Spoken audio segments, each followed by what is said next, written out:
বলে দিতে আসো না তুমি আসো জি জি জি সব ঠিক আছে মানে জি।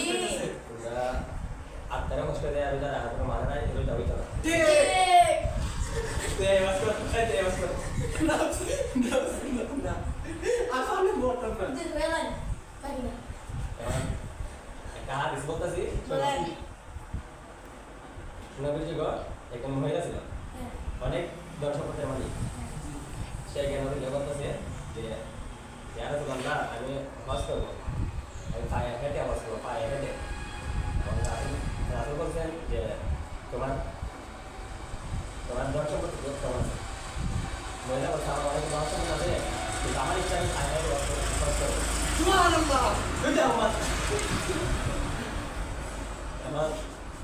রাসুলের তখন বলছে যে তোমার দর্শক প্রতি তার সত্ত্বেও যদি তুমি পায়ে হেঁটে হজ করো তোমার হজ করবো না বুঝতে না কারণটা যে তোমার দর্শক তাদের তুমি যখন পায়ে হেঁটে হজ করবে তোমার অনেক কষ্ট হবো আত্মার কষ্ট হবো আচ্ছা ওই যে আপনার খাওয়াটাই বাবা খেলি গে তোমার